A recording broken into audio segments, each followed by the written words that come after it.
we do? Okay. Okay, well, we're going to recall the case. Madam Clerk? State of Wisconsin versus Ronald Schroeder, 21 CF 3608 appearances. Matthew Torbenson and Shelley Grosso appear for the state. Good afternoon. Good afternoon, everyone. We're back on the record in this jury trial. It is still very cold in here, and I'm reluctant to say this in public, but there may be some truth to the joke I made this morning about they're not turning on the heat until November 1st. So I apologize to everyone for that situation. I can't fix it. It is the county's call, and I have done my best to get that decision changed. Anyhow, we will continue, and it is supposed to be warmer the next few days. I think today is the low for the week, so hopefully things will improve.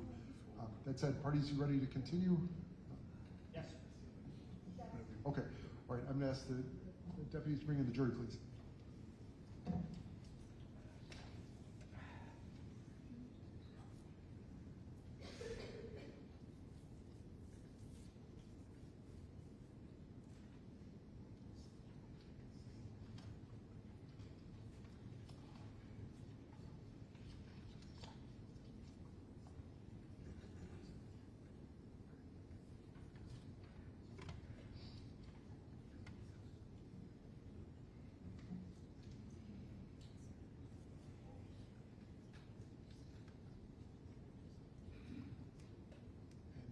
State, could you have Dr. Tolomek come in, please? She wants to testify from the hall. Oh.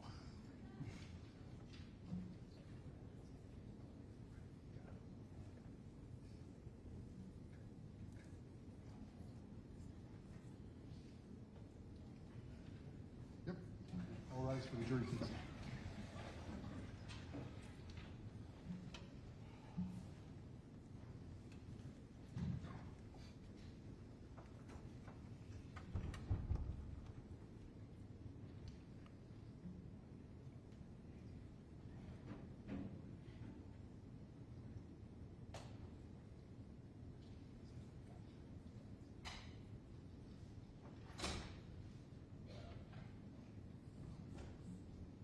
Please take your seats.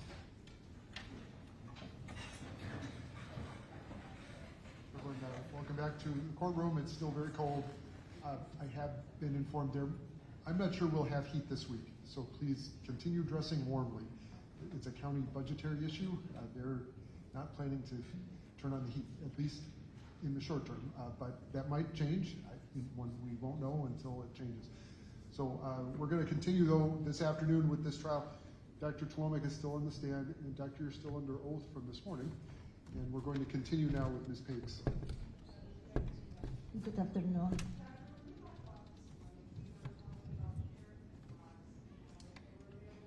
Ms. Pakes, I'm sorry, can you use a mic, please? Thank you. Sorry, it's hard to hear you.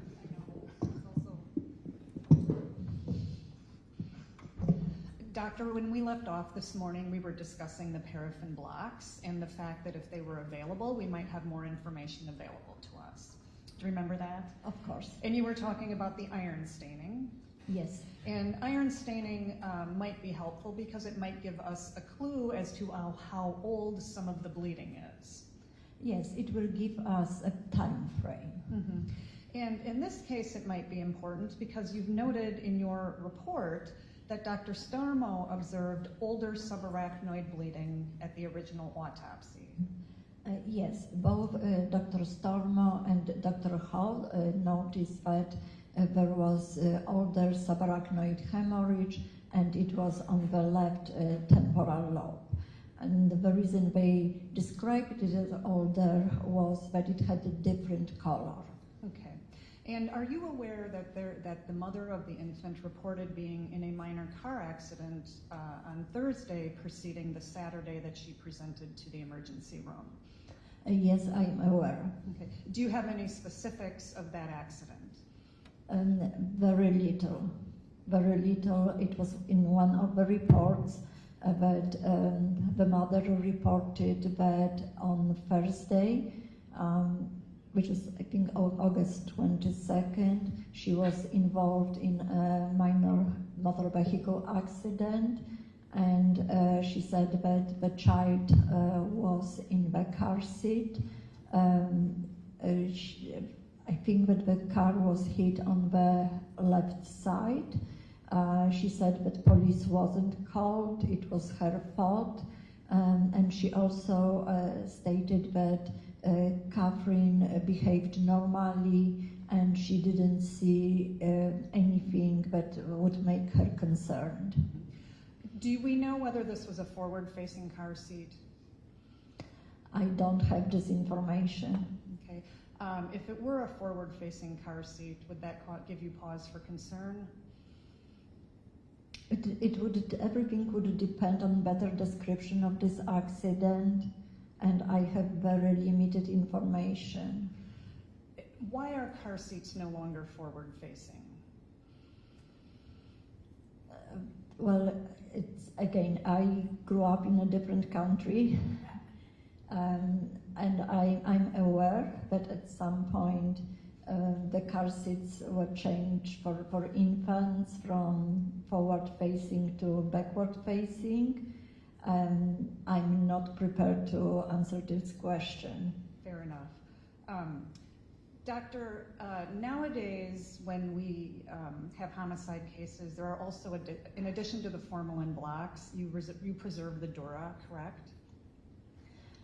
So it depends on the office, and it depends on the pathologist. I can speak only for myself and for my colleagues in the Milwaukee County Medical Examiner's Office.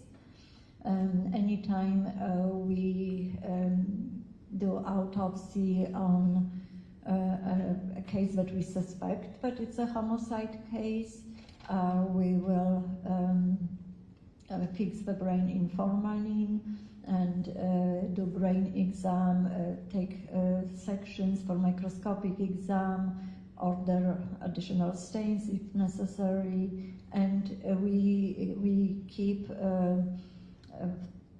the brain and other tissue for 5 years. Okay, and so it's not available.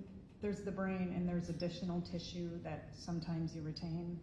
Yes, so during autopsy, we retain some small sections of main organs. We call it a stock jar, so it's a small container with formalin.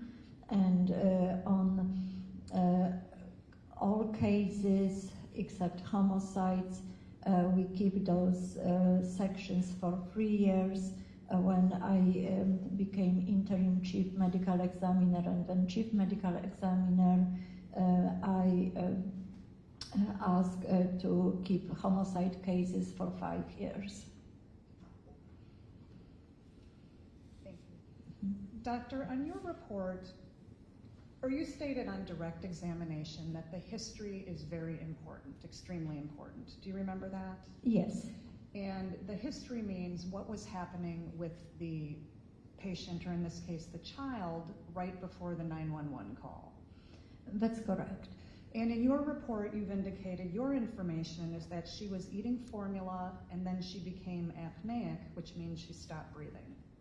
Yes, so this information in my report is from our investigation report.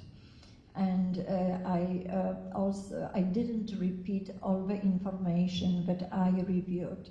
So the original information was that she was eating and she became apneic.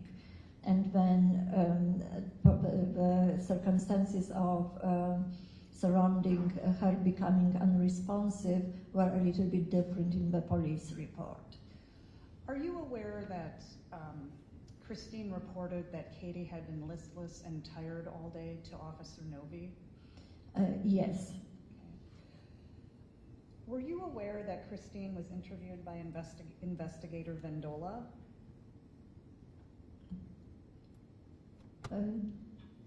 I don't recall it. Do you recall that Christine reported that Katie was eating during the day, but not as much as normal? No, the only information that I had in our reports was that Catherine was tired and but the mother had hard time feeding her, and this is what she told the father when he came back home, and the father fed Catherine, and when he was holding her, and when mom took her, and when mom was holding her, she noticed that Catherine stopped breathing. So let me ask you this way, doctor. If the mother of the child reported to Agent Vendola that on the day of the 911 event, right, so Saturday, instead of her regular naps, Katie didn't sleep, her eyes remained open, she stared ahead, she didn't follow objects, she was lethargic, she was listless, she would not respond to the mother's voice, that as the evening hours began to pass, she remained lethargic and unresponsive. She did not respond to sounds or voices. That when she went to change Katie's diaper between 8 and 9, she lifted Katie's legs, and that Katie cried out in pain. It was not a normal cry, it was one of pain and distress. And as the evening hours wore on, Katie would not feed from a bottle, and her condition remained unchanged. Would that be important information for you to have? Yes, it would be. And that's because it suggests that something was wrong with Katie during the day. That's correct. Mm-hmm. And it suggests there could be something wrong neurologically with her during the day. It would require additional tests to determine what was wrong with Right. Katie. Doctor, if you had had that information of the history, is that something you would have included in your report? Yes. Okay. Doctor, in this case, we talked about rib fractures. Do you have, but we no longer have these specimens, correct? No, we don't. And there are no x-rays, correct? I don't think that we have x-rays. The only thing that I have is sections of the ribs that were submitted for microscopic exam. The microscopic exam.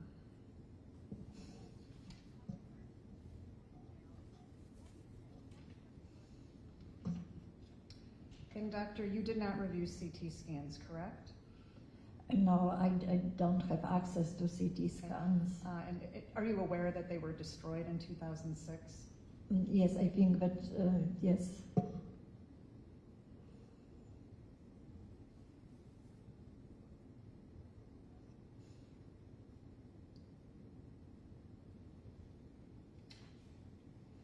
is?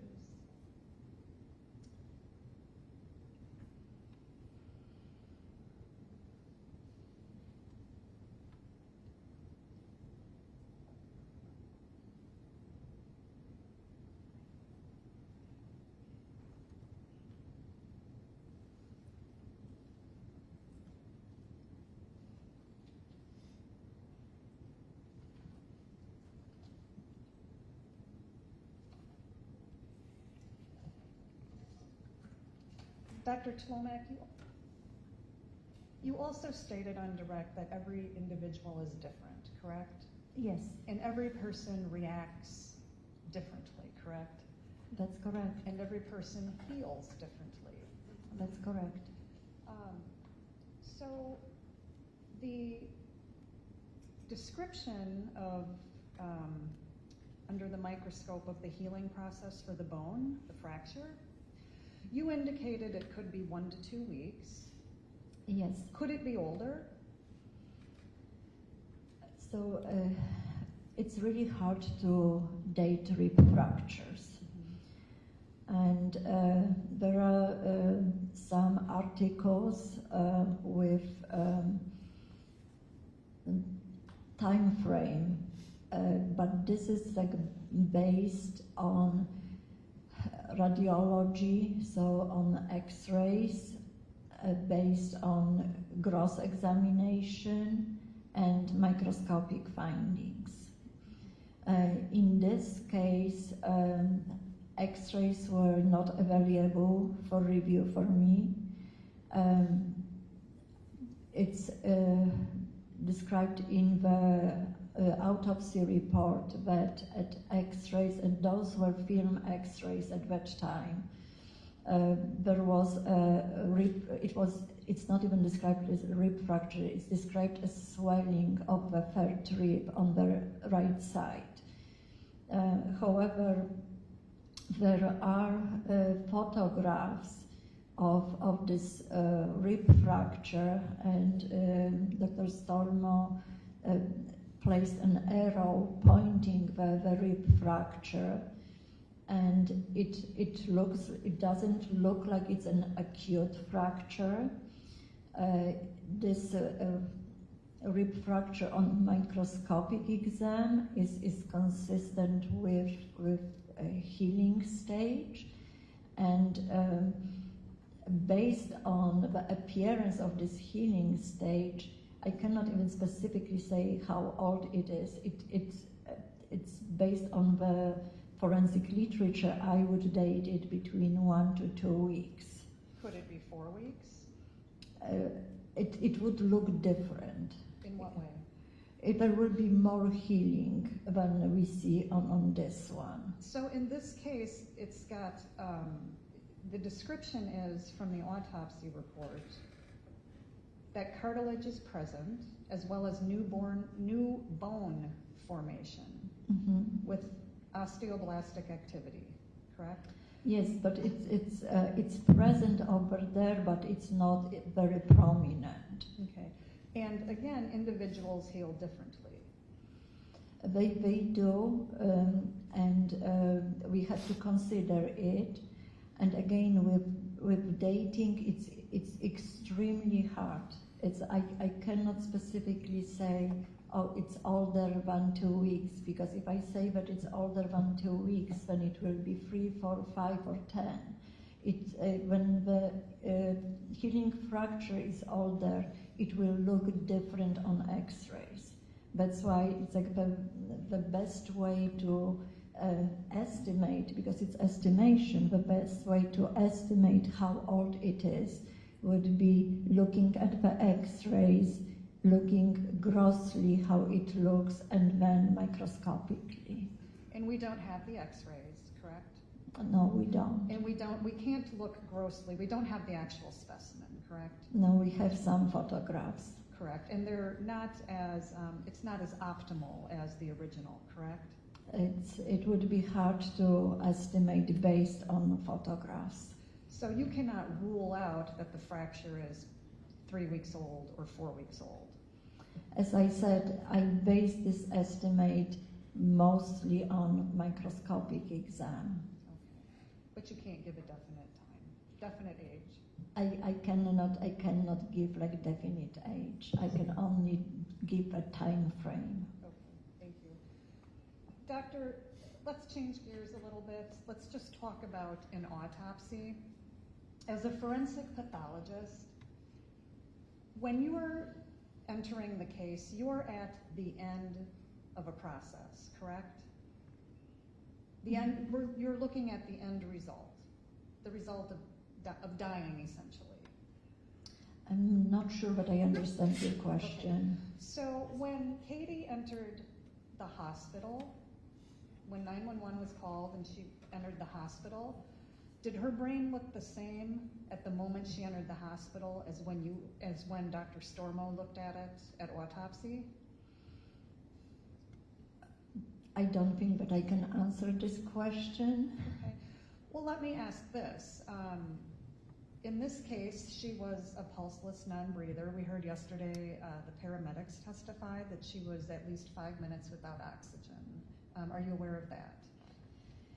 Yes, I read it, and I'm not sure how it was estimated. Okay, but let's assume it was 5 minutes and her heart is restarted. Would you expect from that moment her brain to start changing? Yes. And why is that? Because since Katie wasn't breathing and she was resuscitated, and she had injury to her brain, there were some changes, and those changes that were not only due to trauma, this is like primary injury, and there were changes that I described earlier today that are called secondary injury. So it's a response of the brain to trauma.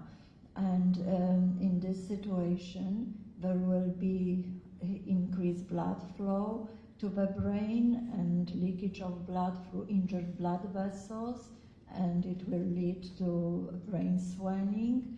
With brain swelling, there will be increased pressure inside the skull, which is called intracranial pressure, which in turn will cause compression of blood vessels and will affect the blood supply to the brain and oxygen supply. So there are confounding factors in this case. Is that correct? Yes. And what does confounding factors mean to you? So when I look at this case, I want to know what happened, to Katie. What were the circumstances of her becoming unresponsive? And then I need to look what first responders saw when they went to the scene, and then I have to look what they saw in the hospital, and then when I do autopsy, I have findings, and I need to determine, and this is like something that it's stressed for forensic pathologists, to be able to make a difference between a natural disease and trauma, because sometimes the findings in natural disease and trauma can be similar, and we are trained to be able to make this differentiation. What is still due to natural disease and what is caused by trauma. And we have to be able to explain what we see at autopsy. And then having the results of autopsy, results of all the ancillary tests, and the history, I need to determine if the history is consistent with the findings at autopsy. And that requires that you have an accurate history, correct? That's correct. And in this case, the fact that she was normal when she was eating and then became apneic is not an accurate history. Well, this is the history that we received. I understand. And so your opinion, doctor, is only as reliable as the information you are provided. Well, I was provided with the information that she was weak and tired, and that she wasn't eating around midnight. But then there's another information that when the father returned home and mom informed him that she had difficulty feeding Katie, both parents said that the father took Katie and that she ate 3 ounces of formula. Then the father held her, then the mother took her, and when the mother took her, the mother suddenly noticed that Katie stopped breathing. And are you aware that in the admission to Children's Hospital, the parents reported that they observed she stopped breathing 15 to 20 minutes after the midnight feeding? So this is the problem with this type of cases, that we received different stories. But there are, when parents, other family members are interviewed, we received different stories. And then sometimes it makes it hard to determine when the injury actually happened. And I think that this case is a good example of it, but there are different stories what happened. Is it possible that she was not feeling good the whole day. The mom had hard time feeding her, and when dad came home and dad was able to feed her, and then shortly after, if this is 5 minutes, 10 minutes, 15 minutes, she stops breathing and becomes unresponsive and dies 17 hours later. Does it make sense? So, doctor, were you aware that the mother's sister reported that on Saturday between 2 and 5 in the afternoon and closer to 2 o'clock that she heard Katie over the phone and that Katie had trouble breathing and she was whimpering and she let out a loud squeal and a grunt, and the sister was so concerned she asked Christine what was wrong with Katie? Were you aware of that information? I was not aware of this information, and again, I would be, if I were aware of this information, I would be even more concerned. Mm-hmm. Because if you have a child but it's not feeling good and that has difficulty breathing during the day, why this child is not taken to the hospital? And doctor, you cannot rule out that there was some type of trauma earlier in the day on Saturday. It is possible. And that would explain her increasing symptoms throughout the day. So it would depend on the type of trauma.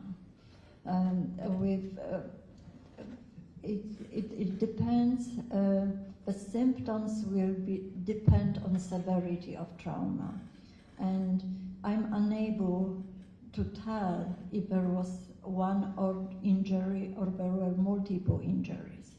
There is one scenario that there are multiple injuries and the last injury is severe enough to cause those changes that she stops breathing, has cardiac arrest, becomes unresponsive, and has this dilated first reactive and non-reactive pupils. Is it also possible that she had a few traumas and the last one was the most severe? Mm-hmm. I cannot tell. Okay. There's a lot of speculation in interpreting the information you have. I wouldn't call it speculation. As I said, in the cases of head trauma in children, we sometimes receive information but it's actually consistent with the findings that we see at autopsy. In other cases, the family will change the story. It will come from falling from the bed to being dropped somewhere to being hit on the door frame. And for us, it's more suspicious when we hear these different stories. And then the other thing is when there is like a delay of getting medical care. If there was something wrong with the child, if the child didn't behave normally, why the child didn't receive medical attention? Well, doctor, you would agree that parents, lay people, may underestimate the condition that a child who cannot speak is in.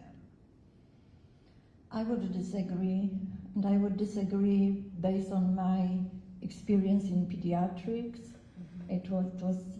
It was different country, different times, but I've seen more commonly people coming with minor complaints because they were extremely concerned than opposite. But sometimes parents chalk it up to just normal behavior and they don't realize there's anything wrong. Well, I don't know. This is not based on my experience. I would disagree. And again, when you're looking at these cases, doctor, you don't know the people involved, correct? I don't know the people directly involved.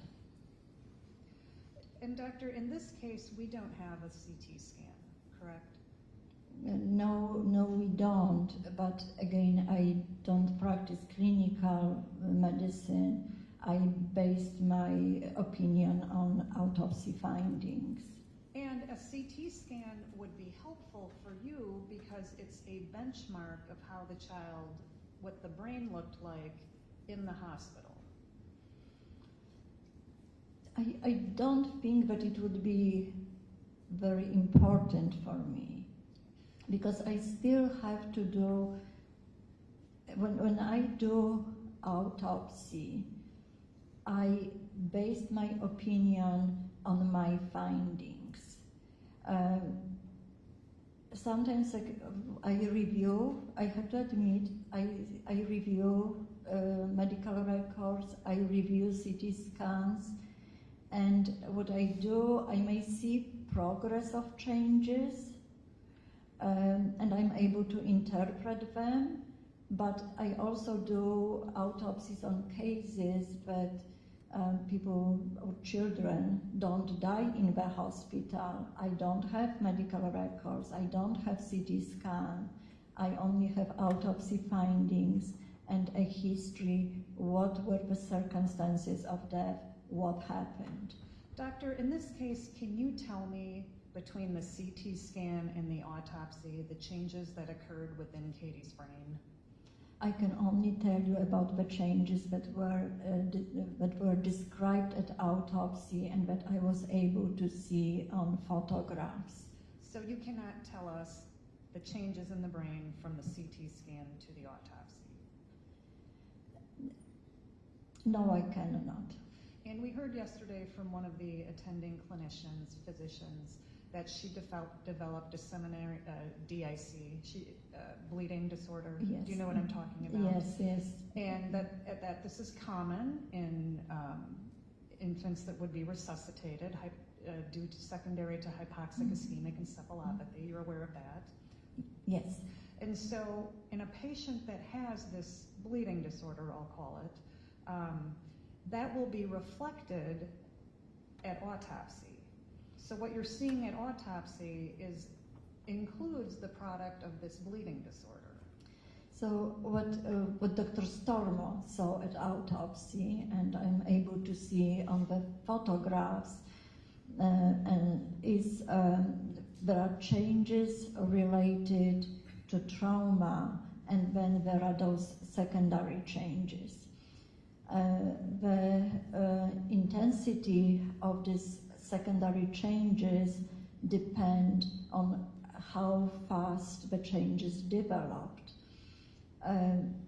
Yes, you are correct. There will be some hemorrhages that are related to DIC, which is disseminated intravascular coagulopathy, and but in the case where there is severe brain edema and limited blood flow in the brain, the changes may be not as extensive as we would expect. So that those changes might be limited. Or they might not. Well, it depends on the case. Right. Doctor, the swelling in this case, do you know when the CT scan was taken? No, I don't. Okay. So if I told you it was taken at, we heard yesterday, 10:45 to 11 o'clock, would you dispute that? My understanding was that she was admitted to the hospital around 1 a.m. Correct. And when the CT scan was done, you said at 10? Correct. And would we expect there to be, we don't know what her brain looked like when she was admitted, correct? We don't have a CT scan from 1 o'clock. No, we don't. Okay. And so you can't tell us what the changes were between 1 o'clock and 10 o'clock when the CT scan was taken. No, I cannot. Okay.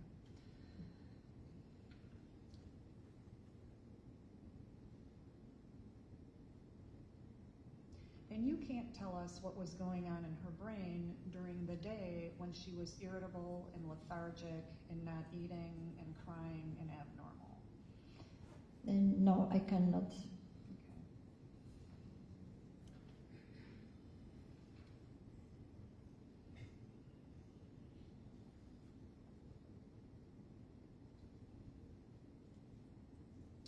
Doctor, we talked a little bit about the retinal hemorrhages, and I asked you, why does one have all of these retinal hemorrhages and one has a few, and you said we really don't know. Do you remember that? Yes. And you've also indicated in your report that many things can contribute to retinal hemorrhages, including coagulopathies or bleeding disorders. Yes. Correct? An increased intracranial pressure can contribute to their development Yes. and their appearance. Yes. And in this case, was there raised intracranial pressure? Yes, and I think that I described it during my direct exam that those when I'm evaluating and looking at those retinal hemorrhages, I'm aware that they might be due to trauma, and that increased intracranial pressure can also contribute to intensity of those hemorrhages.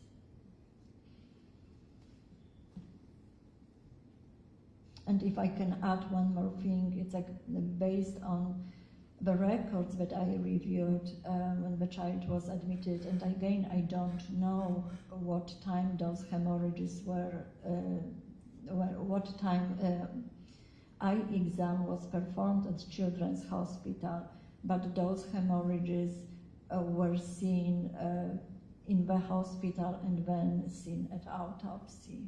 And did those hemorrhages evolve between the time they were first noticed and autopsy?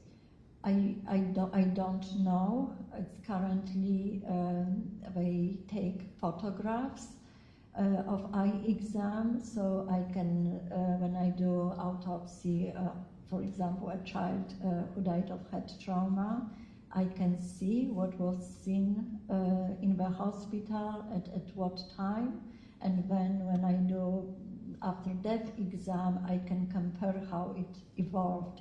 In this case, I'm unable to do it.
Doctor, you were asked about the abrasion on her chin. Yes.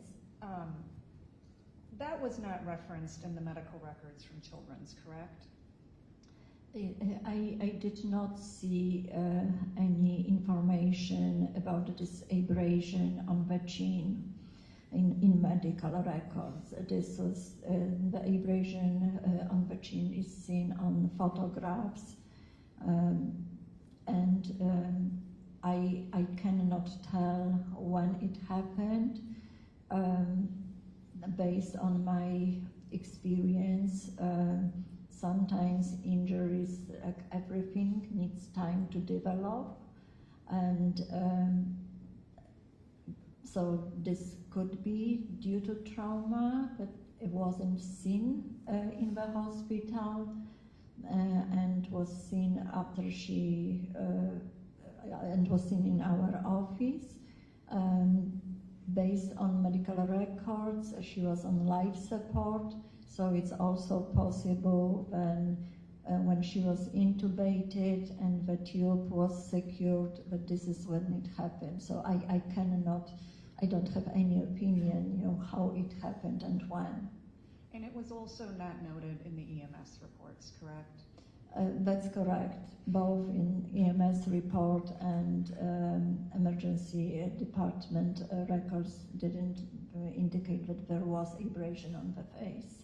And Mr. Torbenson referred to the frenulum type injury inside her mouth. Do you recall that? Yes, so it wasn't injury to the frenulum. Frenulum is this fibrous tissue with mucous membrane, and this was it was a line that was about 1 centimeter. Can I refer to the report? I don't remember measurements.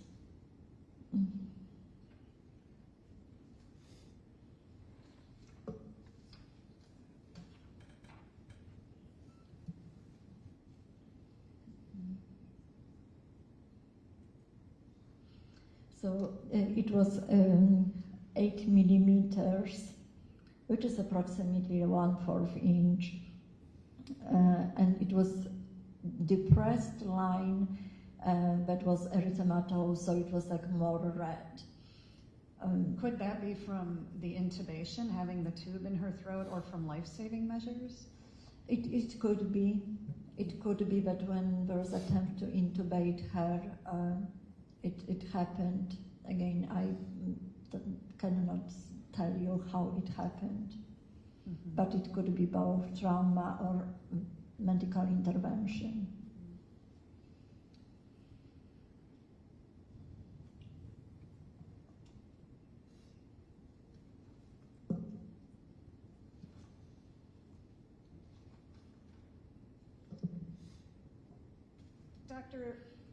Mr. Torbenson asked you to go way back to the 1970s and the shaken baby theory. Do you remember that? Yes, I do. And you recall Dr. Caffey was the person who theorized, came up with the theory, right? Yes.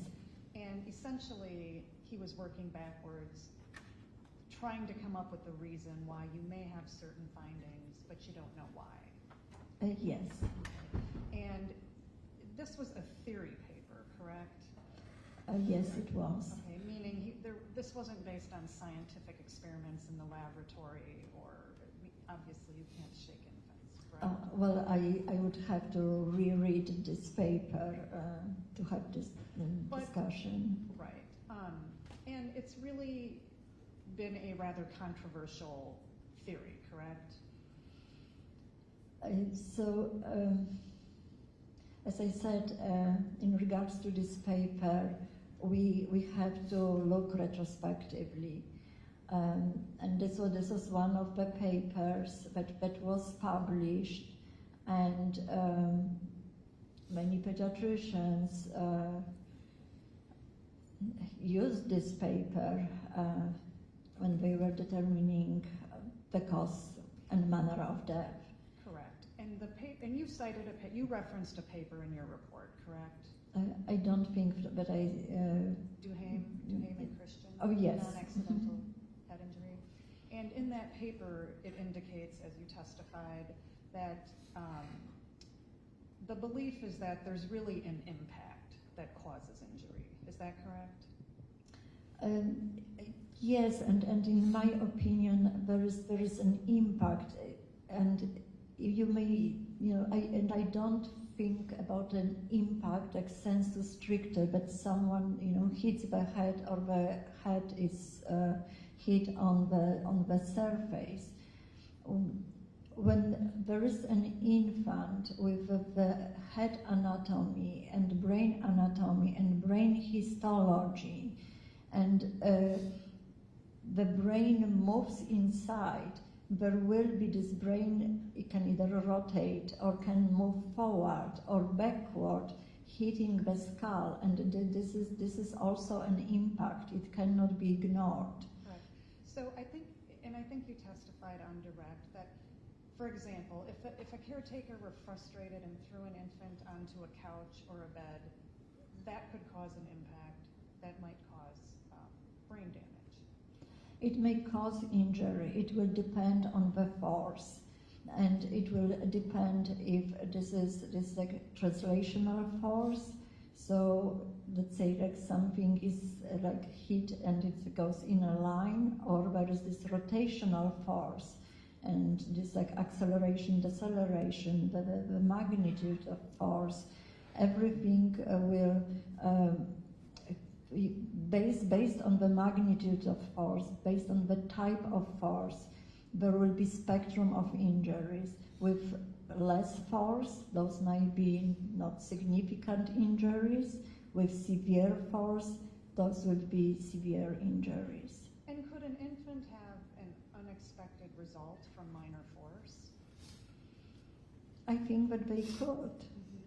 And could an infant, for example, who has a bleed, could they have a seizure that causes them to stop breathing?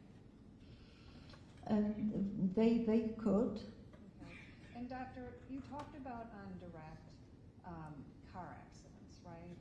Do you remember Yes. that? Mhm. And you referenced another article, the Willman article.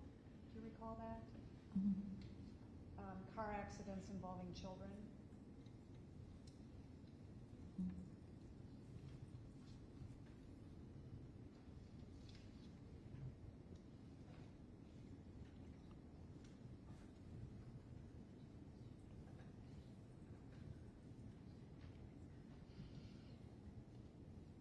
Yes, I was talking about onset of symptoms after injury. Correct. And that study involves children who were hit by cars walking, who were riding their bikes hit by cars, who were on their skateboards hit by cars, immediately rushed to the hospital and died, right? Yes. So we're talking, and that case specifically says it can't be applied to infants because they were older children involved in the study. That's correct. So it would be non-humanitarian to do experiments on infants, to apply, increasing force and see what happened with the child, how the child behaves, and then do CT scan, MRIs. It's non-humanitarian. We cannot do it. It's also not appropriate to do it on animals. What we can do, we can we can look at the injuries, but we know exactly what happened, and then see what type of injuries I've seen. There are numerous papers. And after practicing forensic pathology for 18 years, I can tell you that if you want to find an opinion to support your case, you will find a paper or article. When I look at the cases and when I evaluate the case, I pay attention to everything. And autopsy is the last thing that I do before I sit down and look at everything again and make a determination if the circumstances of the death are consistent with the injuries that I see. And I've seen cases of children that I expected more findings based on the reports, and I didn't see it. And then I've seen cases that came as co-sleeping, and it turned out to be severe head trauma. Okay. So every case is different. I think that it's like we cannot generalize. We need to look at each case separately, knowing what we will see based on investigation. Again, and you would agree, opinions in general their reliability depends on the quantity of information available. I'm not sure that I understand your question. The more information we have, the better we feel about our opinions. Would you agree with that? So it depends. I still don't know if I understand you correctly. If you don't mind asking me, so when I do autopsy, based on autopsy, I can tell what is the cause of death. Okay. The question is the manner of death, how it happened. So having more information about circumstances of death will affect certification of the manner of death. Doctor, here you can't tell us when something happened, correct? I cannot tell exactly when it happened, like based on available information. Based on the information you were provided that she was... No, based on autopsy findings. Okay. Based on autopsy findings. I cannot talk about clinical medicine. Even though the history is very important. The history is very important, but... Because the history clues you in to when something might have happened. Yes, the history is very important, but I don't want to make a statement about clinical medicine because this is not my area of expertise. I'm not a pediatrician anymore. Okay. Doctor, let me ask you this. Would you agree that sources of error can include that bad information may be a source of error leading to an unreliable opinion? I think that it happens. Mm-hmm. And you would agree that forensic pathologists can differ in their opinions? Yes. Okay. And I want to ask you about manner of death, because you testified on direct that you labeled this a homicide, correct? I didn't label it, I certified it Okay, as a well, homicide. certified it as. And when forensic pathologists are making that determination, generally you have 5 options to pick from, correct? Yes. That would be accidental, natural, suicide, undetermined, and homicide. So there's those 5? 5. In Wisconsin, there are 5. In other states, there are Correct. more. And when you were certifying homicide, and let me ask you this, can you rule out an accidental event in this child's history contributing to her overall presentation? There was nothing in the reports that I read that would explain the autopsy findings. But can you rule it out? Again, this is based on information. And if this was an accidental death, I would expect the parents to tell what happened. And perhaps someone's afraid to tell you what happened. Is that possible? I'm not a psychologist. Okay. But you don't have anyone saying they did anything or saw anything happen to the child. Based on the reports and based on police reports, no one said anything. And going back to homicide, when you're making that what did you call it, certification, Mm-hmm. You're not passing judgment on whether this is negligent or reckless or intentional. You're not passing judgment on that mental state. No, when I, it's actually a very good question.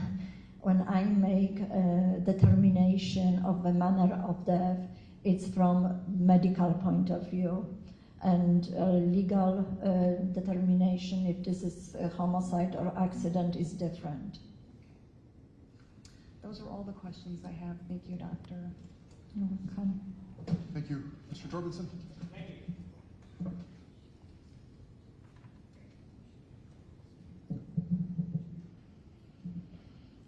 Dr. Tomac, have you ever heard of battered child syndrome? Yes, I had.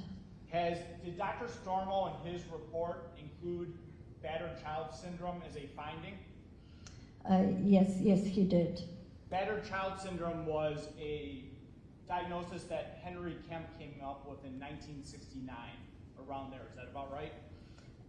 Well, I don't have this information. I remember that I was taught about a battered child or baby syndrome in medical school, and it was defined as a child sustaining multiple non-accidental injuries and the child having injuries of different ages. Multiple non-accidental, meaning inflicted injuries of different ages, correct? That's correct. And in this particular case, we have rib fractures that are a different age than the injury to the brain, right? That's correct. And you're also aware that there was bruising on the abdomen to this child about a month or so previous to the hospitalization. Were you aware of that? And so I was aware, it was in one of our reports, that on July 22nd, the child had, it wasn't clear, it was choking, vomiting episode and became apneic, so she stopped breathing, and the parents took her to a pediatrician who noticed on the abdomen patterned injury, and it was on the right side of the abdomen, and at that time she was taken to Children's Hospital where she was observed for 2 days. You also told us both in direct examination and just now in cross-examination that there was one area of bleeding, subarachnoid bleeding, observed on the brain that was observed to be older than the rest of the blood that we talked about, right? Yes, it is. I don't think that I was able to see it on photographs, but it's described in Dr. Stormo and Dr. Hall reports that on the left side on the left temporal lobe there is subarachnoid hemorrhage, but it's darker. That could also be consistent from a child that's being abused on multiple occasions, isn't that right? And it is possible. And subarachnoid hemorrhaging, if it's older, is an irritant on the brain, right? It's going to cause a child, as you described in direct examination, to be lethargic or listless potentially. So it depends on the size of subarachnoid hemorrhage. And what about this particular older subarachnoid hemorrhage that was observed on the left side? So with this one, I have hard time interpreting it because I was unable to see it on the photographs, and I don't know how big this hemorrhage was, and I also was unable to see it on microscopic exam. So it's hard to know. Yes, I cannot tell. The history that you were given by defense counsel from a later report from the mother, the defense did not tell you that the mother was told not to take the child to the doctor by the father, did they? No, I didn't know that. When I read the police report, the neighbors reported that they were hearing argument, and someone was, and there was something about taking the child to the hospital and the other person objecting, but there was no date when it happened. But the history that you were provided by defense counsel today regarding what the mother said to Detective Vendola in 1999 regarding how Christine was doing that day, they did not include that the father said, don't take the child to the doctor when she asked him. They didn't tell you that, did they? No.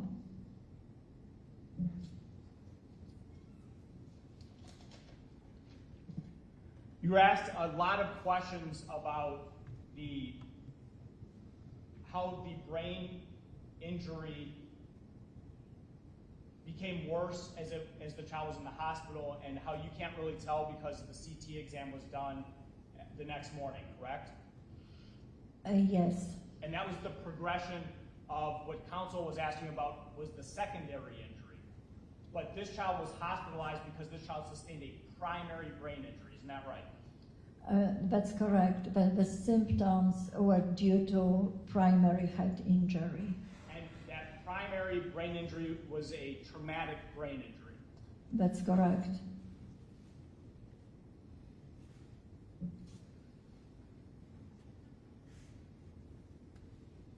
If you had additional information about this car accident, and you were told that this car accident was the mother's car went through a red light at a slow rate of speed, and another car hit the car and bumped it, not even moving her car, would that be the type of car accident and the child's in the car, safely in that car seat? Is that the type of car accident that would lead to these injuries? No, Not even remotely close, right? no.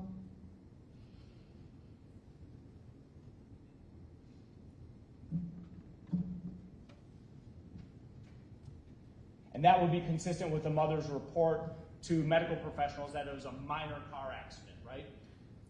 Yes, that's correct. Also consistent with Katie being completely fine, Catherine being completely fine after that car accident. That's correct.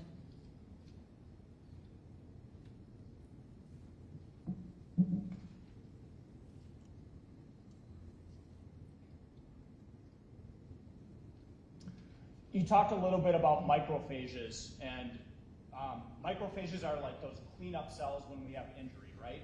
That's how I think of them. Yes, and it's a really good description. They like come in and they kind of clean up the injury, the bleeding injury? Yes. Okay. Yes. There are some studies that say that macrophages can come in as early as 24 hours after an injury, isn't that right? So usually after the injury, within the first 24 hours, we will see neutrophils. Those are like acute response cells.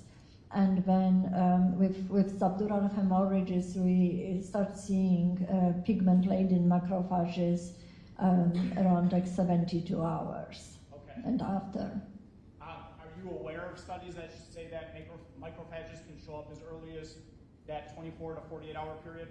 They could show, because when you think about bleeding, like macrophages, they are coming from the blood. So when you have the bleeding, it's not only red blood cells; those will be white blood cells as well, and you can see them.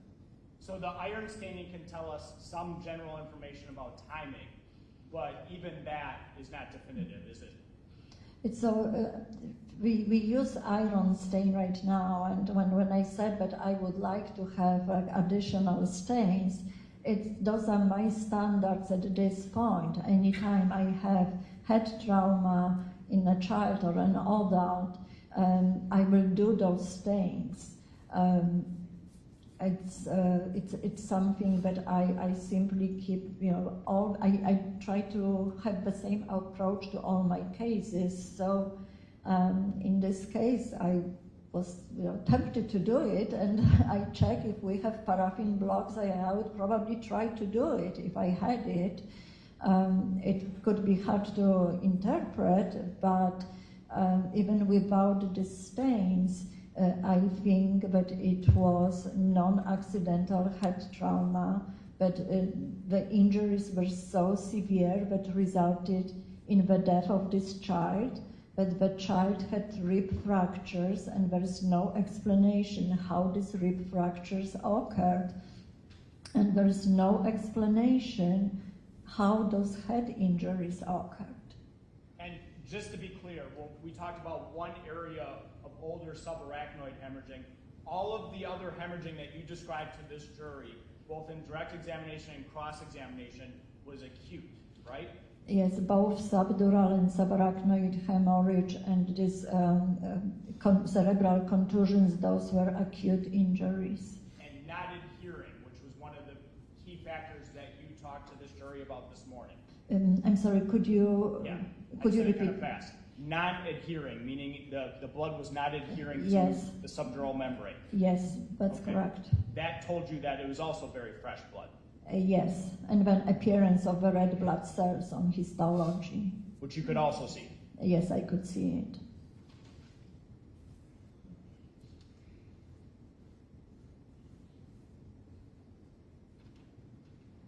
Thank you, Doctor.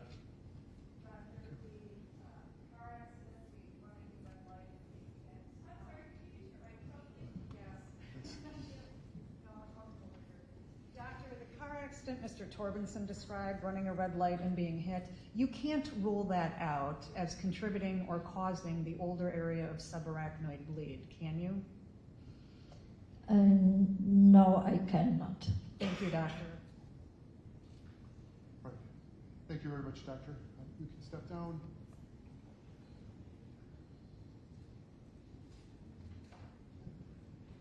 Do you have any exhibits? If you could please hand those to Madam Clerk. Thank you.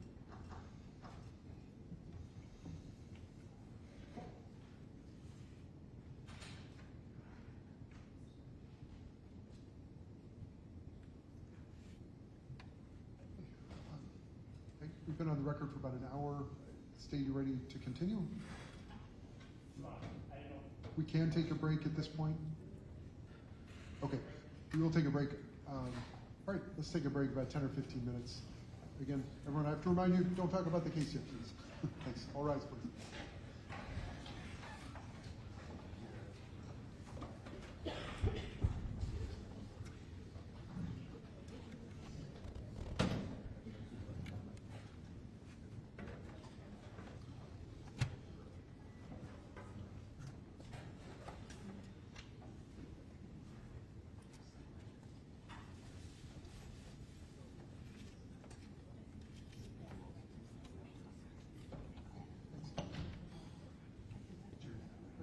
The jury has left the courtroom. Anything else, Mr. Torbenson? No. And Ms. Pakes, Mr. Glenn? Anything before we break? Okay. All right. Thanks. We're in break, everyone. I think the heat might have come on. Is that okay? That is improving. All right. Great.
Oh yeah, they're gonna keep going till like, I mean, it closes at 5, so.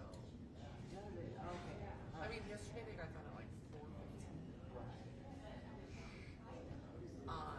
Yeah, it all just depends on how many, like, obviously, like, they started with the metropolitan area right now, you know, that's gonna take several hours, but if they can get through a couple, like, shorter ones, I think they'll try and go all the way to as close to 5 as possible. Yeah. That's at least what they typically do.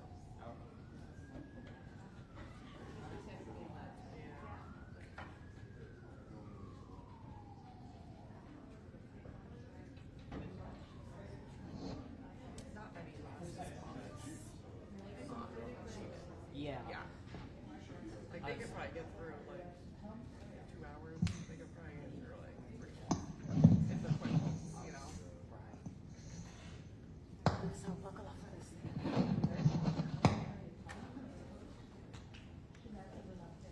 Yeah, I do. But I usually just try to take my other.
Crime analysis.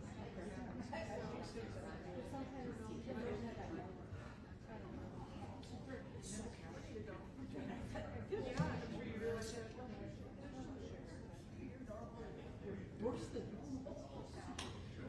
Yeah, no wonder why you like them. This is great. Okay, so much. It's a blessing to have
I know. I didn't think Scott already said yes. That was very fast. I wasn't sure Scott would even get there.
Is everyone ready to go again? Attorneys, you guys ready? Okay. Good. Okay. Deputy, I think we're ready for the jury.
Yep, we're ready. All rise, please.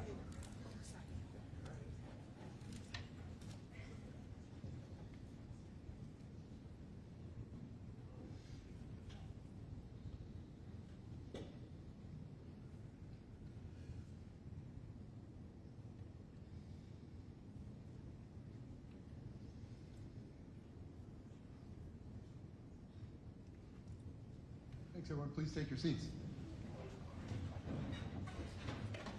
Right, so we're back to the state. Ms. Grasso.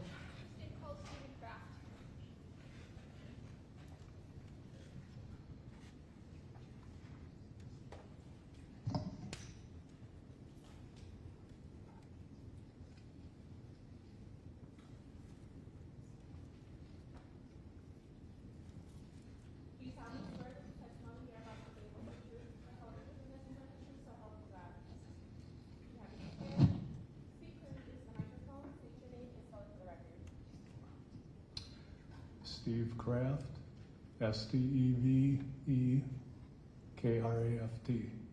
Thank you, sir. We're going to start with Ms. Grasso. Good afternoon, how are you? Go ahead. Do you remember talking with the Greenfield Police Department back on August 25th of 1991? Yes, Okay. At that point, where were you living? right below Briarwick Apartments. So were you the first floor? Yes, Okay, so you were the first floor apartment. Was your apartment underneath Ron and Christine's?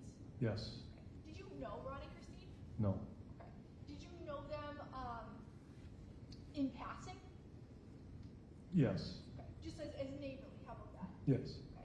And when the police came to talk to you, do you remember what they asked you about? Not really. No. Okay. Do you remember talking to them about sounds and things that you witnessed when you were living in your first floor apartment? Yes. Thank you, we'll note it. Ms. Gresser, I'm going to ask you though to pull that mic closer to you and point it right towards you. Thank you, it's not picking up, thank you. Mr. Kraft, do you remember talking to them about things that you heard when you were in that apartment? No. Okay. Do you remember reviewing your reports? Yes. Okay. Do you remember talking to the officers and them telling you that they were going to write a report? Yes. And did you have an opportunity to review those reports before you came up here and testified? Yes. Okay. When you're reviewing those reports, when you read them, did they seem to be what you had said back at that time, even though you don't remember all the details? Yes. Fair that it was about 30 years ago? Yes. Okay. But you do remember talking to them, right? Yes. Okay. Do you remember reviewing your report and talking about arguing that you heard that was happening upstairs? Yes. What do you remember about that? Just how normal people argue, and that was about all I can remember. Okay. So you heard, was it two people that you heard arguing? Yes. Okay. Do you remember talking to the officers about your observations of Ron and Christine? No. Do you remember telling the officers that you saw that Christine was a very passive individual? No. Okay. Do you remember telling them that you thought that Ron was aggressive and looked like a wacko? No. Okay. Do you remember talking to them about how you heard like furniture moving and you explained that you felt that it was being slammed on the floor? No, I don't remember that. If this is what the officers wrote in their report after interviewing them, do you believe that would be true? Yes. Okay. And they had asked you about banging upstairs, and you described it as if furniture was being slammed on the ground. If that's what you said and they wrote, would that be true? Yes. Okay. Do you remember that they came and visited you and your wife a second time, correct? Yes. Okay, they came the following day on August 26th. Would that be right? Yes. Okay. And again, do you remember talking to them 2 times? No. Okay. If they wrote 2 separate reports and listed 2 different dates, do you have any reason to believe that that's not true? Can you repeat that? Okay. If they said they talked to you on the 25th and they wrote a report, and then they talked to you on the 26th and they wrote a report, do you have any reason to think that that's not truthful? No. Okay. Do you remember, or I guess you don't remember, but on the 26th they wrote in their report that you would typically observe Christine carrying the baby to and from the car, as well as groceries and other things, and Ron just going directly in the house. Is that true? I don't remember. Okay. Do you remember reporting to the Greenfield police that you heard the baby crying as if it was hurt?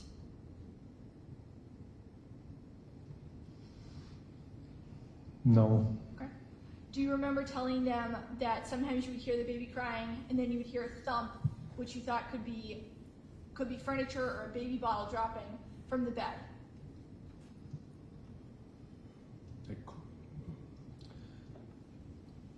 No. Okay. Do you remember telling them that you would hear the baby crying, you'd hear a thump, and then all of a sudden the baby would stop crying? No. Okay.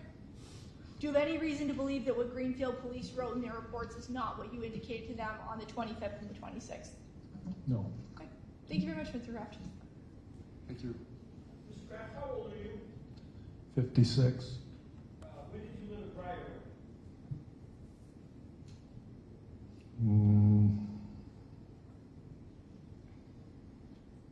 92, 93. So Were you living in Briarwood in 1991?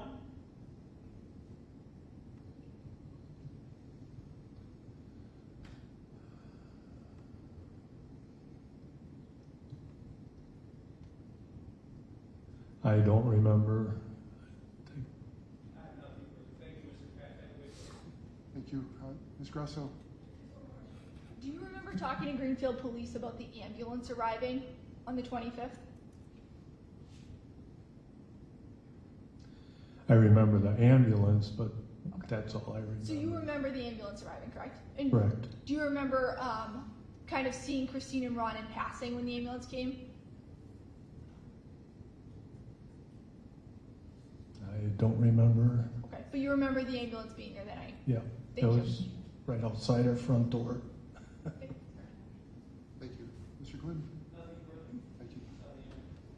Thank you, Mr. Kraft. You can step down.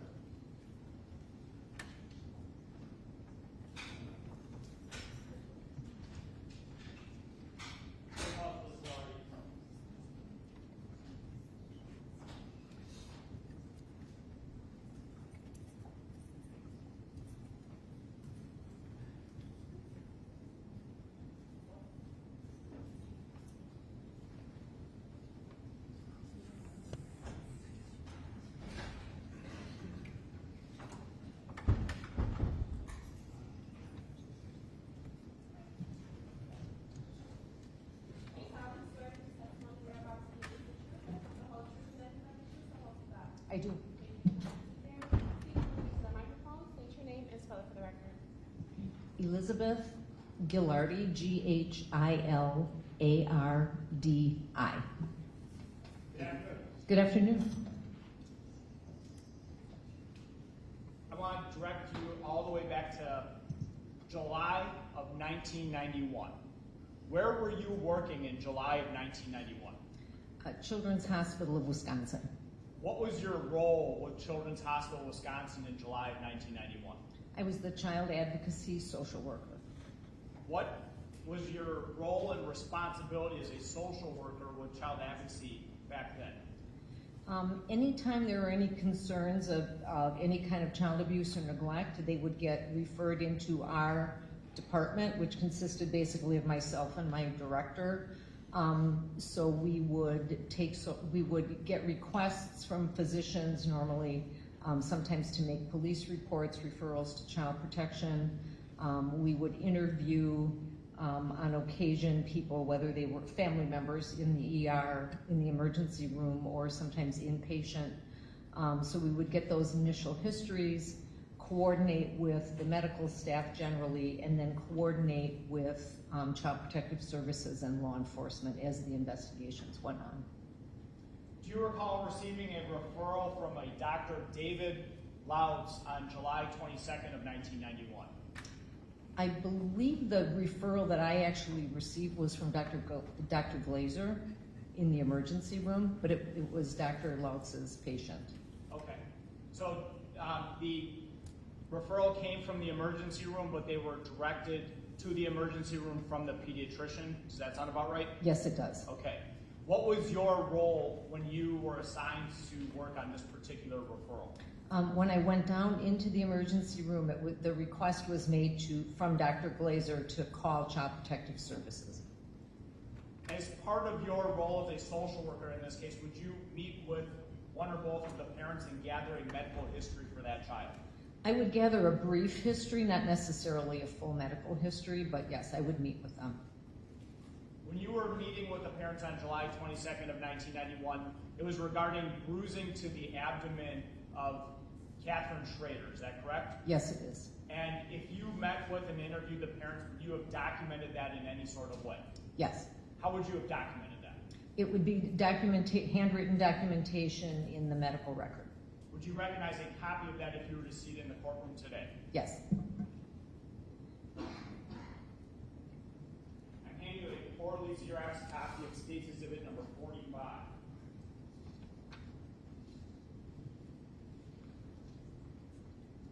Do you recognize what State's Exhibit number 45 is? Yes. What is it? It is a handwritten note done by me entitled Child Advocacy Emergency Room. What's the date on that report? July 22nd, 1991. Whose handwriting is that report written in? Mine. And do you sign that report? Yes, I did. Does that report indicate that you gathered a medical history regarding the bruising on Catherine Schroeder's abdomen? Yes. What was the history that you gathered and who was it from? It states that it was according to the father. He had diapered the patient at 8 o'clock that morning, so 8 o'clock today, and noticed no bruising. At approximately 8:30, the patient began spitting up and was very irritable. They took her to the primary doctor, Dr. Lautz, at 11 o'clock. And then when mother took the diaper off at Dr. Lautz's, she noticed the bruising. And then they denied that there was any kind of trauma to the child. Does that note indicate the father giving a feeding to the child after diapering the child?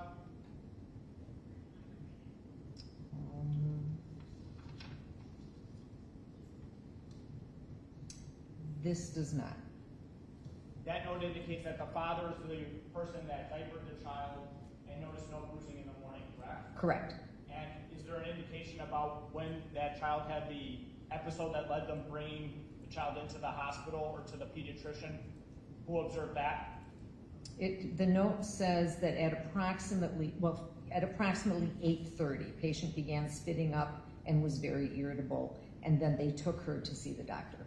They took her to see the doctor? At 11, correct. Okay. Did you have access to the pediatrician, Dr. David Lautz's notes? I don't recall if I did at this time. Okay. Did you subsequently have access to those notes? Yes. Okay. In the review of Dr. David Lautz's notes, who was feeding the child when the child had that episode? I don't recall. You don't recall? So you don't recall if it was the father? I do not. Okay. Do you recall an explanation being given by the father regarding his belt buckle causing the bruising? No, I do not, but I do recall something about, no, I don't. You don't recall that? No, Okay. I do not.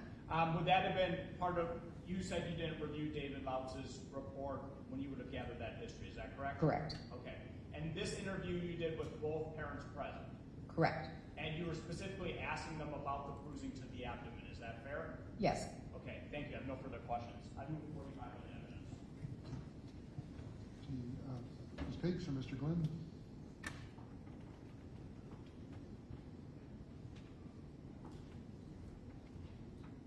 Hi, how are you? I'm doing well, thank you. Good. Having previously worked for the Bureau of Milwaukee Child Welfare, I appreciate what you do, and I see that MSW at the end of your name. So, sorry. I respect that. Mr. Glenn, before we get, the state moved 45 in. Do you object to Exhibit 45? Oh, heavens no. Okay, Exhibit 45 was received and marked. Back to Mr. Glenn.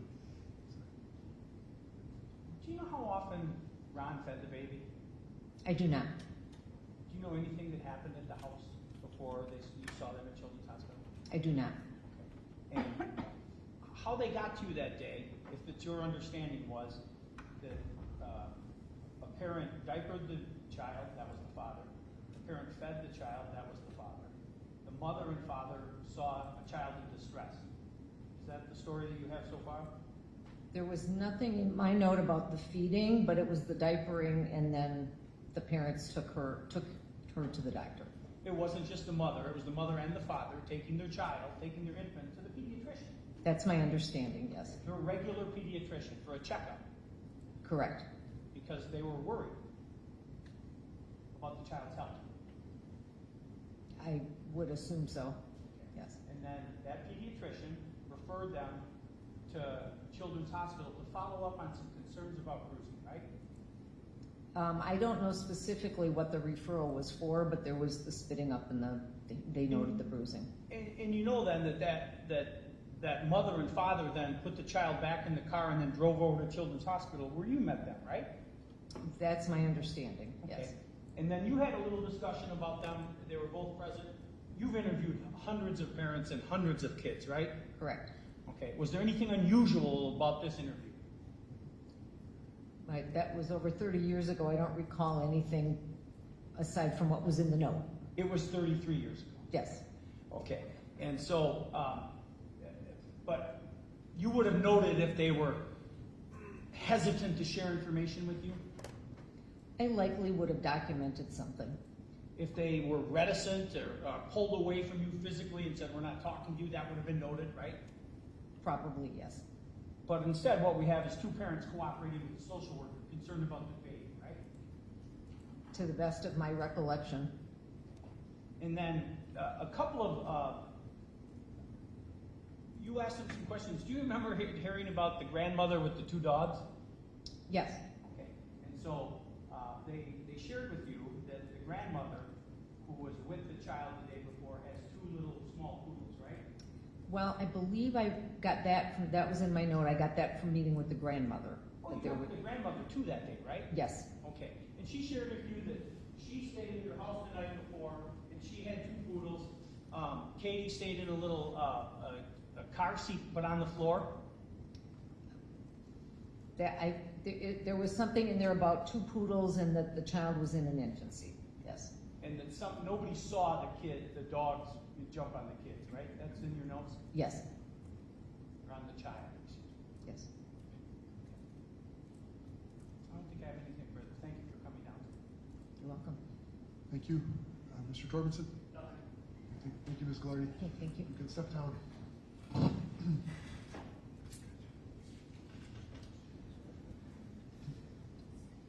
Back to the state.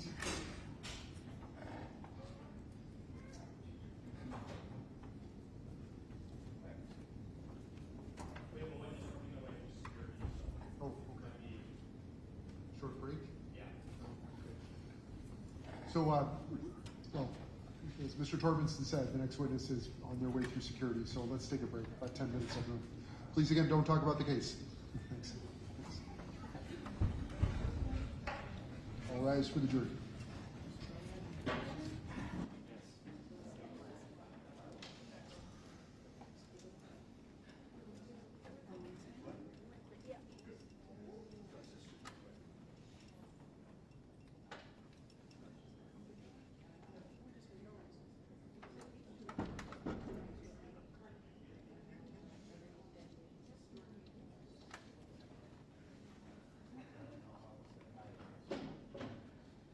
Please take your seats.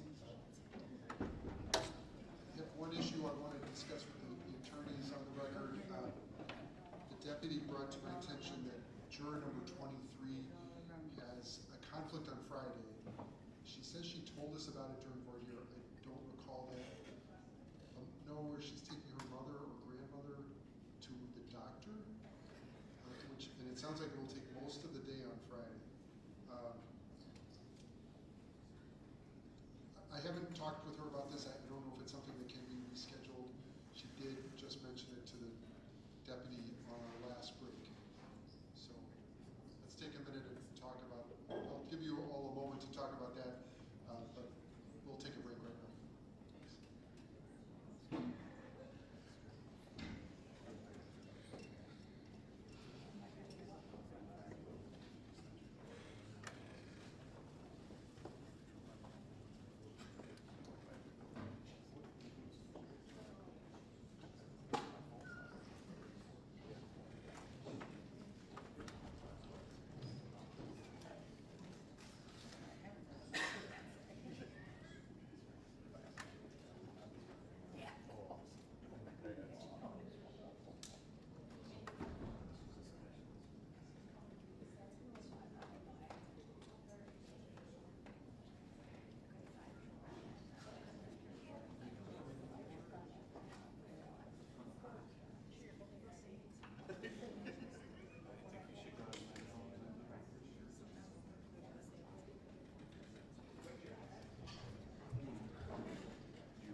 objects.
Which one?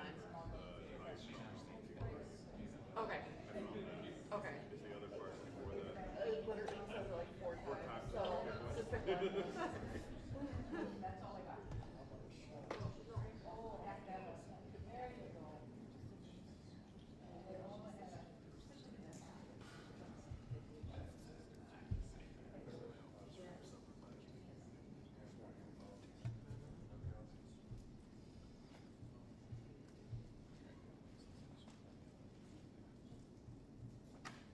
For the 5, we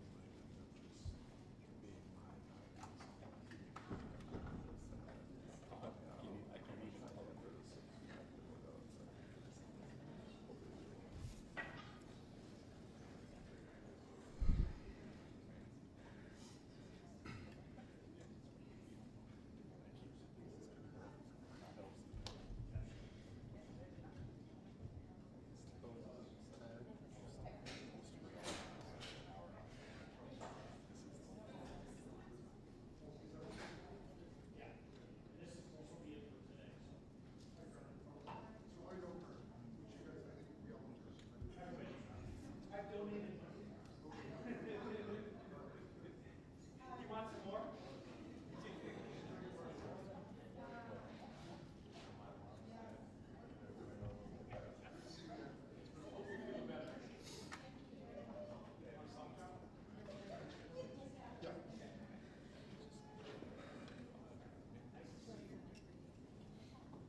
Please take your seats. We're moving to the state's next witness, and Ms. Grasso. Ms. Petrie.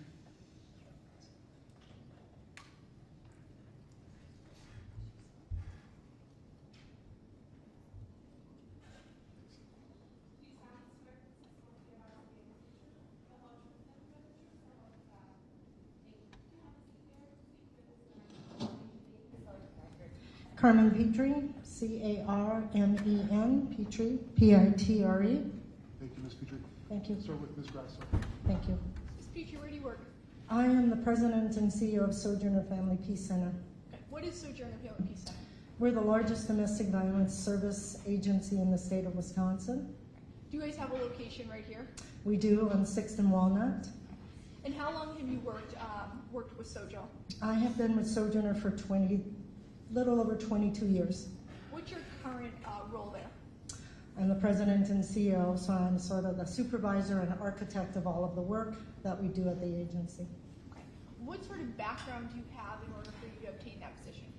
Prior to Sojourner, I worked at the Judicial Oversight Initiative here for the Chief Judge of Milwaukee County under Judge Skorowski. I was the architect of a program to bring the voices of survivors into the court arena.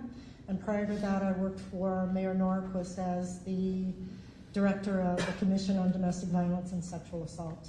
Do you have specific trainings pertaining to domestic violence? I do. And what were some of those? I've been trained at the national, local, state level. I have been a trainer as well on these issues. I've studied under Ellen Pence, Michael P. Moore. Many of the leaders in the field have been part of the training that I've had over the last 30-something years. What are some of the trainings that you do through Sojourner? I do specifically some domestic violence 101, helping people understand the dynamics and the tactics. I do workplace violence overviews for corporations and agencies wanting to understand how violence might look in the workplace arena. Do you use any specific tools to help train people in these sessions? I do. I have PowerPoint presentations. Part of the teachings that I've done is I've used the power and control wheel, the cycle of violence, developed by Lenore Walker. I've studied under Jill Davies, who's an attorney on the East Coast, who wrote probably one of the most important pieces about safety planning in battered women. Okay. You mentioned the power and control wheel. What is that wheel? It is a wheel that was developed by Ellen Pence and Michael P. Moore in Duluth, Minnesota.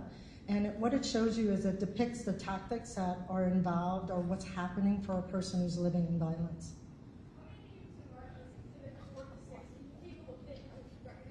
Yes, I do. This is the power and control wheel. Is this a wheel that you typically use in your trainings? I have used this for many years to help people understand sort of the dynamics of what's happening in these relationships. Is it still something that you use today in your trainings? Yes, I do. I assume 46 in evidence and publish. Any objections? Thank you. Thank you. Exhibit 46 is received and marked. Thank you, Judge. Can you turn it? Thank you. Yes.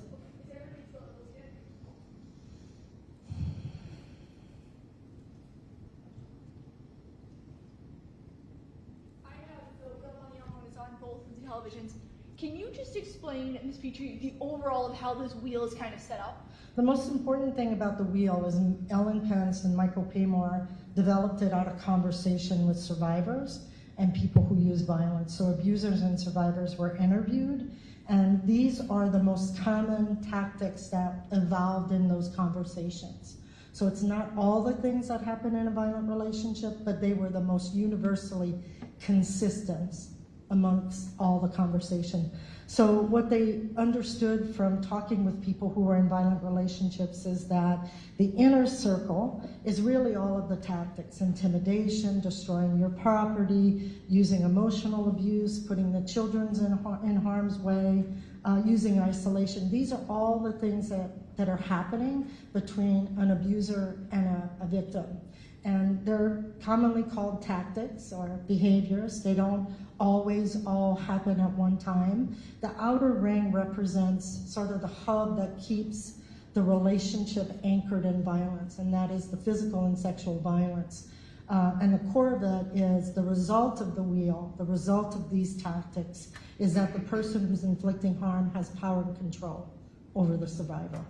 What's the significance of it being a wheel or a circle? I think for me, the significance is that it shows that these tactics work together. Okay, so there's not a specific order that things go No. in or chronologically? No. Okay. Can things bump around on the wheel? Absolutely. You know, one day I could be isolating you or progressively isolating you. One day I could damage your property or kill the pets or keep the money from you or not allow you to have your own paycheck, or I could threaten to harm the kids. This is evolving over time in that relationship. Carmen, I just want to talk about how the wheel is kind of designed. So the bold statement kind of up here, using words, threats, using intimidation, is that done by the offender? Yes, these are tactics that the offender, except for the minimizing, denying, and blaming. This is a category on the wheel that, when I teach about it, the abuser will often convince the survivor to the point that they are blaming themselves for what's happening and actually buying into and minimizing the violence in their lives. But it starts as a tactic by the abuser that's used against the victim. So I just want to talk a little bit more about how the wheel is kind of organized. So those, the bold statements that we just talked about, that's by the offender or Yes. the abuser. Mhm. And then underneath that, those are examples? Yes. Okay. And then the middle, signifying the power and control, how do these all relate into power and control? What Ellen taught and what I've heard her speak about is all of these behaviors result in my having domination over you as a person. So if I'm progressively isolating you, intimidating you, keeping the money from you, using my privilege, economically abusing you, the result of that at the center is I have control over you as a person. I want to just look at, we're not going to go through the entire wheel, but I just want to look at a couple of them. On the right section, the using emotional abuse section, kind of on that top right, are you able to see that one, Carmen? It gives some examples of putting her down or making her feel bad for herself. Can you talk about that specifically? Survivors often say that by the time they were hit physically, they felt like they deserved it. And that is from a long barrage of emotional abuse. If every single day in our relationship I called you a piece of crap, or you don't matter, you're stupid, you don't mean anything, I'm the only person who cares about you. Constant barrage against your sense of self. That's the kind of emotional abuse we're talking about over time. And it serves to sort of condition the survivor to expect that they deserve this behavior. So if the abuser was constantly telling a person that they were ugly or fat or their family didn't like them, would that fall into that scope Yes. there? Yes. Okay. The next one I want to talk about is one underneath it, the using isolation. One of the examples is controlling what she does, who she sees and talks to. Can you tell me more about that? One of the things that happens in a violent relationship over time is that progressively the person gets more and more isolated, and what that looks like and sounds like is they're not allowed or no longer hang out with friends, they're ashamed to go home, they don't know how to explain what's happening, they blame themselves, so they progressively get more and more isolated. It can start out like a typical relationship where you're obsessed, but progressively the person is not allowed to make connections with family and friends. It can be as severe as not being allowed to leave the house and not being allowed to see people without the abuser present. So when I talk about the wheel, I talk about abuse as a continuum. It can be subtle to severe. And I base this in my experiences with survivors. So if you had a victim, for instance, who, when she was with the abuser, was only with the abuser and didn't have any sort of social outlet or reaching out to others, but then if the abuser's not there, she has a social life, is that what's explained in the isolation spoke? Yes. Okay. Another one I want to talk about is right underneath that, the minimizing, denying, and blaming. It says making light of abuse or not talking about her concerns. Can you tell me more about that, Spark? Well, I think the wheel exists in a culture of victim blaming. We live in a society where people are often taught, whatever's happening to you is your fault. So that's number one. And then they're constantly being told that I deserve this, it's my fault, my behavior is causing it. And I begin to buy into that and believe, actually, that what I'm doing is causing the violence because I hear it from the person who's hurting me. Yep. Can we talk about the black circle around the wheel, the kind of thick black circle? What does that mean? It means that all of this is anchored in physical and sexual violence. So that can be also episodic. It doesn't happen every day. It can be subtle to severe. It could be punching, pushing, slapping, spitting on you, pushing you downstairs, strangling you, subtle to severe. And the threat of it happening, the violence doesn't have to happen every day, but the threat of it is what keeps the survivor isolated and living in fear. What if the survivor starts to break free, or what keeps them in this cycle or this circle here? Well, fear and danger. Usually when the survivor starts to exit the relationship, that is potentially the most dangerous time in the relationship. And a lot of survivors stay stuck because they, number one, are isolated, but they're afraid and don't know how to keep themselves safe. We heard testimony yesterday about one of the survivors in this case reaching out to a family member in the middle of the night asking for help, then abruptly calling back several minutes later and saying, no, don't come, I don't need any help. Can you explain what that might mean using the power and control wheel? I think that there are instances where people reach out for help, but they reconsider and what we would call recant or pull back out of fear. And what Jill Davies says in her work is everything that a person does in a violent relationship is about safety. So I would assume, and what I've heard from survivors, is something happened in those minutes in between the initial call and the second call that convinced that person that they was no longer safe to reach out. We've also heard some testimony yesterday about continual denial that something was going on when the family tried to address suspects of abuse. Where does that fall on the wheel, the denial? I would say under minimizing, denying, and blaming. And why might that be? I think survivors are afraid. They're told and taught that the only person that they're connected to is this person who's hurting them. And if they leave, they're actively told, I will hurt you, I will discredit you, no one will believe you. And so, it is very difficult to leave a violent relationship. Why is it so difficult when it's so violent? Because we live in a world that it's not easy. There are housing considerations, safety concerns. I can tell you there are 911 calls where we were not able to get there in time to protect people. Survivors know that ultimately their safety is in their own hands, and that 24 hours a day they have to navigate the danger that they're facing. And some survivors are not able to do that. So there's fiscal concerns, sometimes there's children, there's love involved, hope, and just general, overwhelming complexity to their lives when they try to leave. Is it common for a survivor to try and hide the abuse through wearing baggy clothing or continual deniability? Absolutely. Okay, can you tell me more about that? Survivors have said they feel ashamed. They don't want people to know. They don't feel like they have anywhere to go. They don't want other people intruding or trying to force them into decisions they're not ready for. And, it puts them in a position where they feel like they have to hide the violence that's happening in their lives. We heard yesterday testimony that years after the abuse ended and separation occurred, that the survivor gave kind of a piecemeal disclosure to a family member. Is that surprising? No, I think that there are a variety of ways that people come to terms with the things that happen in their life. And there's an incredible amount of fear and shame that go along with this issue. So most of the survivors we serve at Sojourner have not been ready to run out and tell everyone about their experiences, including their family members. Is it surprising to you that she didn't have a complete disclosure of everything that happened, but just a small piece? No. And why is that? I would assume that in her own mind she was judging what it was safe and not safe for her to talk about. Is it surprising to you that the disclosure was to a close sister? No. Okay. Why is that not so surprising?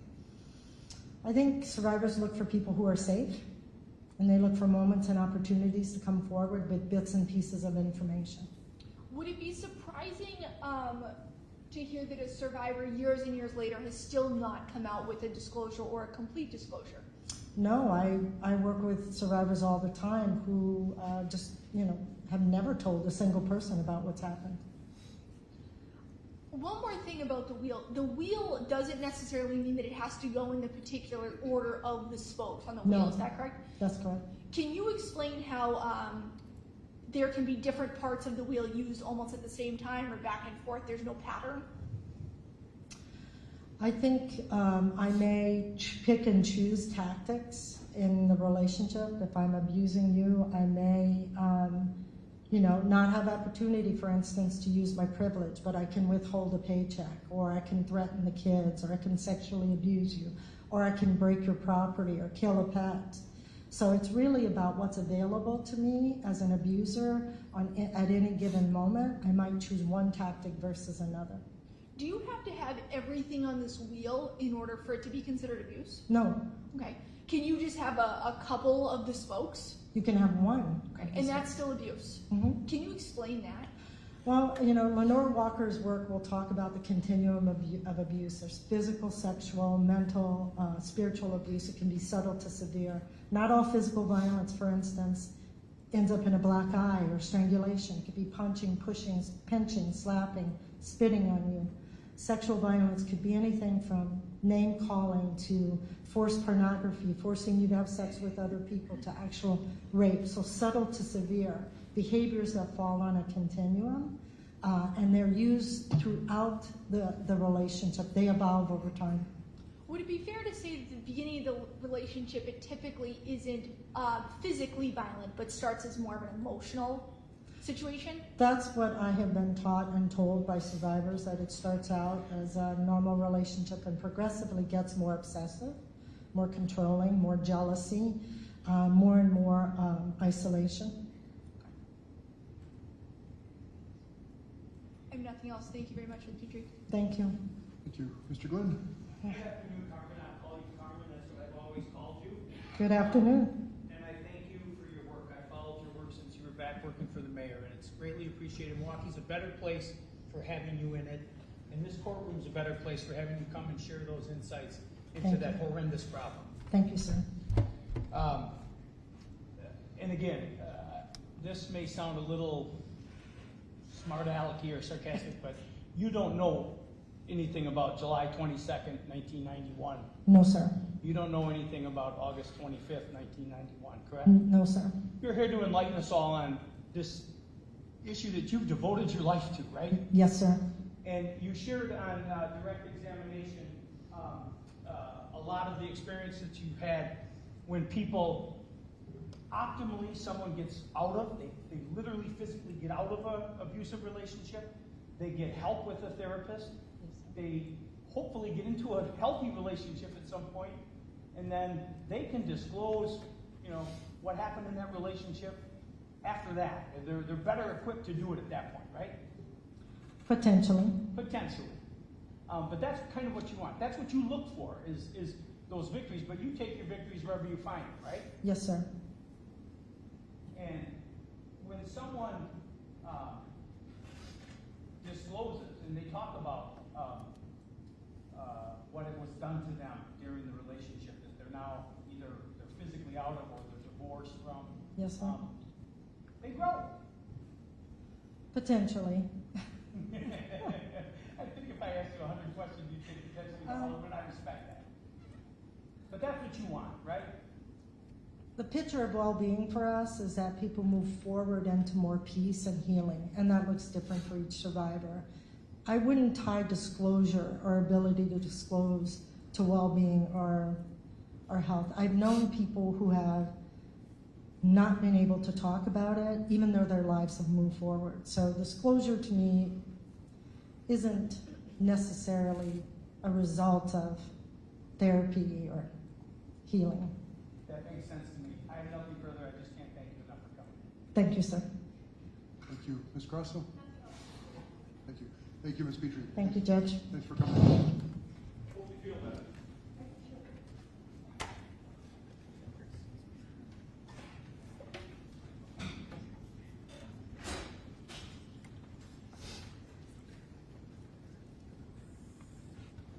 Back to the state.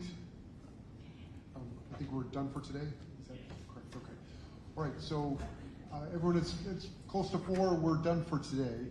I did want to talk with you about scheduling though. I've talked with the attorneys. The trial has moved a little bit faster than I think they expected, and what we're anticipating is we'll go all day tomorrow. On Friday, we'll only do half a day. So there will be Friday morning, we'll be in session. I have other things that will be in this court on Friday afternoon, but you don't need to be here. Those are different cases that totally unrelated to this case.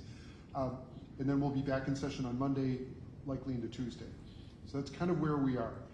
I bring this up also in part because Juror 23, Miss, you brought up, I understand you have a conflict on Friday that you did raise during voir dire, and I guess we didn't give it enough weight. If you could explain what that conflict is, please. So your grandma has an appointment on, now is it in the morning or the afternoon? Okay. Okay. And is it the full morning? Okay.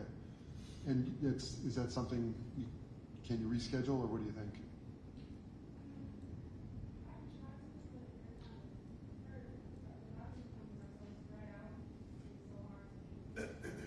Yeah. Okay. When is she leaving? Okay. All right. And these are chronic conditions she has, I'm guessing?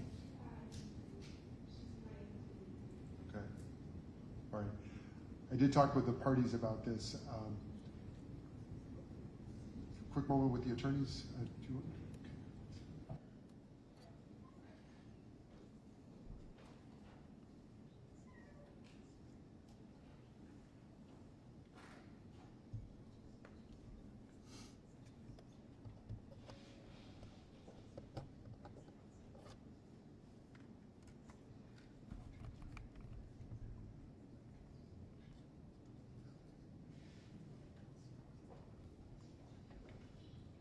okay, so you did raise this during voir dire, and I've talked with the attorneys, and what everyone has agreed is that at this point we're going to release you for cause. This is an issue. It sounds like it would be very difficult to reschedule, and given it involves an elderly person with some significant health issues, you won't need to come back. So essentially you're done as of this